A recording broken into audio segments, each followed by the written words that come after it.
Hello and welcome to day 9 of the Pro Wrestling World Cup. I almost said Premier League. We are in Group C today. Yesterday we had the first ever episode of the Pro Wrestling World Cup where all of the matches, well, both of the matches were from the same group. So we're continuing that pattern today with Group C. And out first, Rezar, who is bottom of Group C. Group C is in a unique situation at the moment where it's the only group that's had a draw so far. So that actually makes it unique at the moment, the situation in Group C. We will see how that unfolds over today's video and the remaining Group C matches later in June. But this large intimidating man is bottom, representing Albania, who obviously I don't believe are in the actual FIFA World Cup. But not all of the countries represented here are in the World Cup, and not all the World Cup countries are represented in the Pro Wrestling World Cup. The overlap just ain't that coincidental. There's no Saudi Arabian wrestler on the game, there's no Russian wrestler on the game. For a start, that was opening day match, so things changed all the way from then. In fact, I'm not sure if any of the teams in Group C are in the FIFA World Cup. The only one that might be is Switzerland. Thinking about it, but I'm not convinced they're in.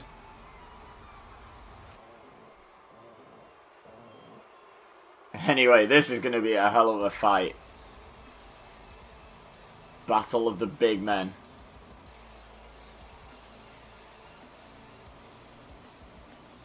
Take your time. Take your time. Here he is, representing Northern Ireland. So Albania versus Northern Ireland. Truly a World Cup dream match. But maybe it is in the Pro Wrestling World Cup, and should be a lot of fun. Two big hosses going at it. Killian Dain, one of the two members of Group C, with a draw on his record.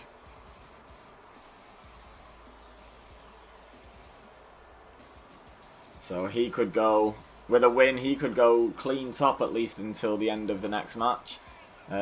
Because if he wins, he'll have a win and a draw over Finn Bálor, who would just have a win until the next match is completed.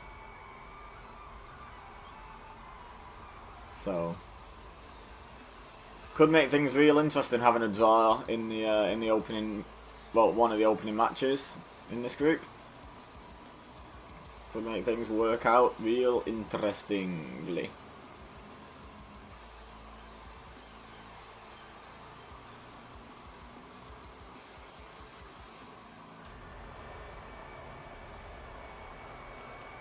Right, so there's a good shot of Killian with Rezar in the background. The only thing I would say about some of these entrants into the Pro Wrestling World Cup, they don't have to take the time getting to the ring. It's like, just run in and fight, you know. Let's do it properly. Okay, well, anyway, we're ready to get the show on the road now. And like I say, two big hosses. And a short-arm clothesline to kick things off by Rezar. Not messing about. Now, what's he got in mind for Killian Dain? A punch and then a headbutt knocks him back down to the mat. And now Rezar, wow, not wasting any time, taking the top turnbuckle off. Planning on using it as a weapon, I would assume, the exposed turnbuckle at some point in the match. Oh, goes for the kick to the gut, but Killian Dain catches it and sweeps the other leg. And now going for a half Boston Crab, going for the submission real early in the match. Rezar fights out of it. He's too strong to be put away that early with a submission hold like that. Now is successful in the kick to the gut this time, and then just smacks him in the back and beats him down to the mat basically. He's got him by the knee, or by the foot, and bounces the knee I should say. Already a hard hitting affair, which is what we would have expected. Now trying to pull Dain's head off. Dain fighting back to his feet. And a right hand to the stomach. That'll make him let go. Off the ropes goes Rezar. Oh, and kind of like a boss man slam by Killian Dain there. And now, anything you can do, I can do better. Slams Rezar's knee into the mat. Going for an RKO? Question mark. Oh, but gets pushed off and then hit with a Fez press by Rezar, who then punts him in the side of the leg. Trying to dead leg him, I guess. But as he went for the leg again, Dain just jawed him, basically, and absolutely flattened the man. Now, what's he got in mind here? Oh, powerbomb suplex. Very nice. I don't know what else to call that. Suggestions in the comments. I always call it the powerbomb suplex. Speaking of suplexes, belly to back suplex by Killian Dain now. Showing off some of that power. Now, snapmare takeover. And now he's trying to pull Rezar's head off. Again, a little bit of one-upsmanship. But now Rezar fights out. Punch to the stomach, then a punch to the head. And a kick. And now an overhead belly-to-belly suplex. Again, matching a suplex for a suplex. Slightly different suplex, but still. Oh, falling headbutt. They do seem to be having a little bit of a game of one-upsmanship here. Well, it's like anything one does to the other tries to do back. Oh! Very, very strong looking lariat by Rezar. He thinks he's got him. He thinks he's hit him hard enough to get the 3. 1, 2. Oh, Dain kicks out at 2. Rezar can't believe it. It was only a clothesline, mate. Calm down. Now what's he got in mind? Setting him up. He's got him up for a powerbomb, but Dain uses some athleticism and gets out of it into a DDT. That's pretty incredible for a guy of his size. Now running crossbody block to Rezar. Not wasting any time, getting him back up to his feet. Sending him into the corner. Not the exposed one, I hasten to add. Now what's he got in mind here? He's got him up on his shoulders. I don't know what Killian Dain calls this actually, but this is a one-winged angel. And he goes for the pin. What does Dain call that move? Someone let me know in the comments. 1, 2. Rezar kicks out. No one's ever kicked out of Kenny Omega's one-winged angel. But apparently, Killian Dain doesn't do it quite as well. Or maybe it's just that Omega's never done a one-winged angel to Rezar. Oh, jumping elbow drop by Dain, keeping up the pressure and the momentum. Grabs the leg and oh, Rezar suckers him in and drops him. Look at that, feeling very pleased with himself for knocking him flat with just one punch. He's going for a suplex, it would seem. Yeah, and just throws Killian Dain across the ring. Wow, incredible strength. Now, going back to that same move, trying to pull the head off, Dain reverses, punch to the stomach again. It's not working for either of them, you'd think they'd stop. Dain is carrying Rezar around though, slams him into the turnbuckle and just throws him halfway across the ring. The exposed turnbuckle hasn't come into play yet. I mean, it was part of Rezar's plan, not Dain's, and it's only Dain that's actually put Rezar in a corner, so maybe we'll see it at some point. What? No, not even a 1 count. Not even a 1. Rezar ducks underneath. Oh, drags the arm across the shoulder. High impact and an STO. Oh, going for the pin. 1, 2, and Dain kicks out. And a back and forth match. And hard hitting as well. Now, double axe handle to the back. Oh, now Dain grabs the arm and spins through to reverse. What's Dain got in mind here? He's climbing up to the middle rope. Big man's going to fly. Oh, senton from the middle rope. And then a running crossbody. We've seen that once before. He used it to lead into the one-winged angel, whatever he calls it. This time he's just carrying on the assault. Knee to the face.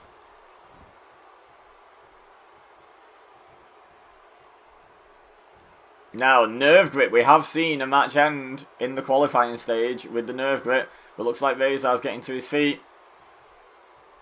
Yep, left hand to the stomach, 1 to the face for good measure.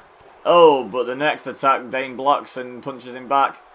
He's got him up. Oh, slams him down out the fireman's carry position. Kind of like Wade Barrett's old finisher, wasn't it, that? A little bit. What do you call it? Was it Wasteland? Wasteland? Can't remember. Anyway, looks like Killian Dain's setting up again. Looks like he's got the same move in mind. Will Rezar be able to kick out again?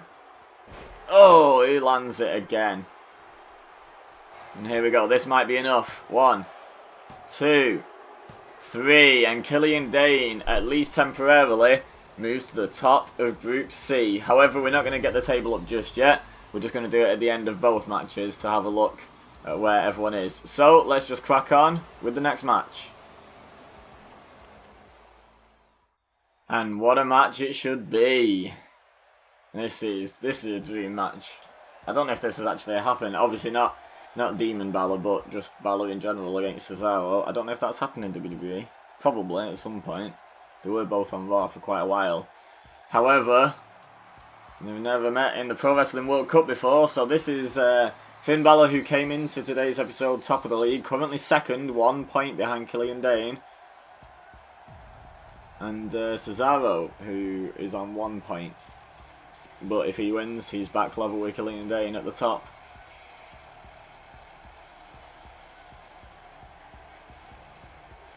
But in the last match, I mentioned how people take too long getting to the ring. And then we have Demon Bálor. There he is. Lovely. Right, let's get him in the ring.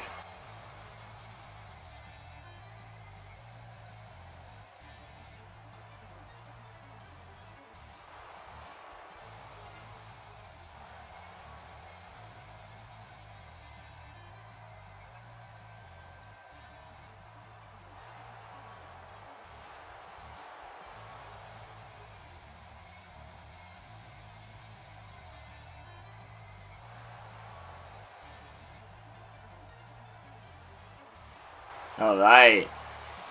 Finn Bálor, Demon Bálor is in the ring. And ready for his opponent. Who is probably one of my picks for best pure wrestler in the entire WWE. Here he is, the man. I think I should take this opportunity to give a shout out to Scott for making my arena for me. Scott is in EWA with me. He's one of the 4 admins along with me. And he's our main creation guy. He makes a lot of our belts, if not all of our belts, and pay-per-view arenas and whatnot. Because he's really good at it. So when I had a go at making an arena for this, I was like, nope, that's awful, I don't know what I'm doing.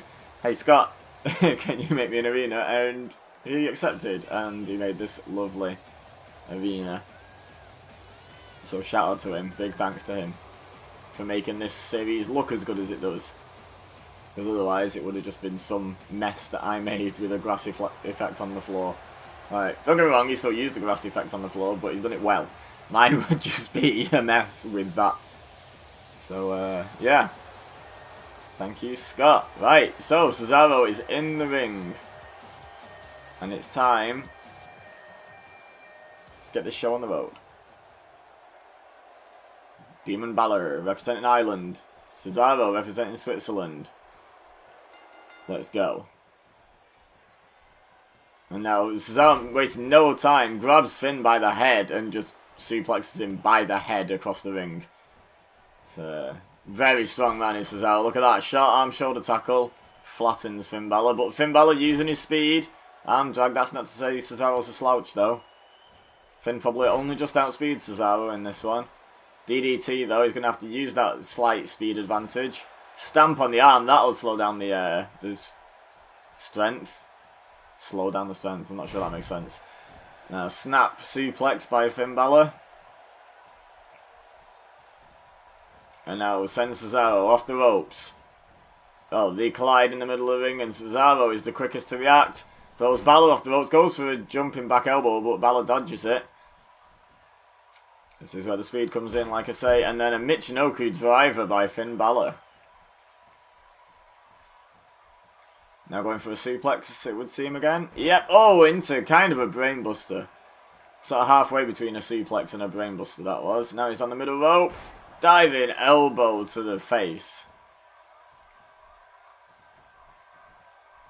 So they're not messing about, getting straight into it in this match. Goes for the neck breaker and lands it.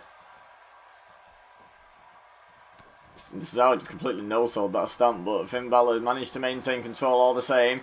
Cesaro out onto the apron, but Balor's going to bring him back in with a suplex. Oh, much more traditional vertical suplex there. Goes for the pin. And gets a 0 count. Cesaro powers out. Oh, stiff kick to the back by Finn Bálor. And now up to the middle rope again. Now what's he got in mind? Cesaro's getting to his feet. Finn Bálor seems to be waiting for him. Oh, went for a drop kick and Cesaro just about dodges it. Now will Cesaro get to build a bit of momentum now. Sends Bálor hard into the turnbuckle so hard that he bounces out. And now what's Cesaro got in mind for Finn? Oh, he's leaned him across the top rope and then fires him across the ring using the top rope. And then goes for the pin. 1. Only gets a 1 count. So we had a 0 count, now we've had a 1 count. 2 more pins and the match is over. That's how it works, guys. Snapmare takeover by Cesaro. And now trying to wear down the arm of Finn Bálor. Putting a lot of torque on the elbow. But Finn starting to fight out. Oh, punch to the stomach. That'll make someone let go of your arm. Now sends Cesaro into the corner. And Finn placing Cesaro where he wants him. I've just noticed that turnbuckle pad's back on. Good job in between matches, referee. And a running drop kick into the corner by Finn Bálor. We know what that normally sets up. He's up on top. And coup de grace connects. Can he pin him? 1, 2. Cesaro kicks out. Next pin wins it, if the pattern is to be believed. We've had a 0, we've had a 1, and we've had a 2. Next one's a 3 count. So who's going to get it? Now Finn out onto the apron, realising he's going to have to do more. Oh, homage to Eddie Guerrero. Rolling senton from the apron. But an arm drag by Cesaro, showing Finn Bálor from earlier in the match that I can use my speed as well. Oh, Cesaro motioning towards the entranceway, but no one's coming down, at least not immediately. Is there a plan afoot? Don't forget, Cesaro's tag team partner is Irish, so Sheamus must have some split allegiances going into this match, because surely he wants Ireland to win the World Cup, but he also wants his partner to do well. Maybe he'll just stay out of it. Maybe he'll just stay neutral, like Switzerland. Okay, we just got a 1 count, so that puts paid to my theory. Elbows to the top of the head from Finn Bálor.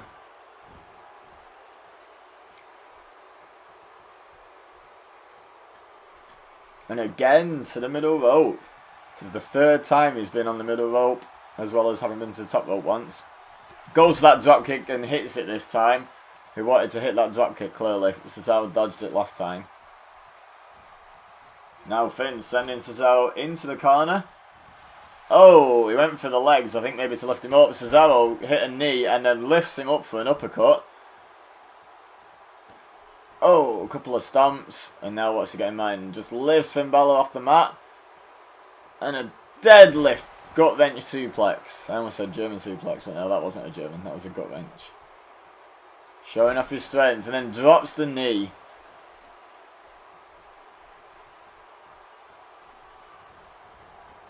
Now Cesaro sends Finn Bálor out onto the apron. Bálor reverses sunset flip into the ring. Referee into position. 1, 2. Oh, Cesaro kicks out. I think we saw a couple of qualifying matches then with that move as well. So anything can happen in the Pro Wrestling World Cup. And it almost did. Now Bálor tried to do a move on Cesaro in the corner, but Cesaro reverses with a fireman's carry takeover. And now a snapmare. Oh, I don't know what he was planning. Maybe some sort of nerve grip, but Finn Bálor fought out of it before he could even apply it. Goes for the scoop slam and Cesaro drops down behind into a reverse DDT. Goes for the pin. 1. Only a 1 count. Cesaro looking frustrated. You know what you got to do, Cesaro. You know what you got to do. Oh, he's getting himself psyched up here. Oh, punching Bálor in the back as he tries to get up, and then instead of dropping the reverse DDT this time, drops the back of his neck across the knee. Now Cesaro lifts Bálor up again. Another deadlift gut wrench, but this time he holds the grip around the waist, lifts him straight back up, and another one. Surely not another one. Again, deadlifts a full-grown man. and just gut wrenches him. That's ridiculous power by Cesaro. Goes for the pin. 1, 2, and puts him away with it. Impressive by Cesaro, and he joins Killian Dain at the top of Group C. Let's get the table up and have a look at that. So, having been top at the end of the last round of Group C matches, Finn Bálor now finds himself in 3rd with 1 win and 1 loss. Cesaro and Killian Dain top with 1 win and 1 draw. If you enjoyed this match and this episode, please leave a like. Don't forget to subscribe if you're new here. Share with your friends if you think they would enjoy. But for now, all I have left to say is thank you very much for watching. As always, I've been Rezar. You've been amazing, and I will see you next time.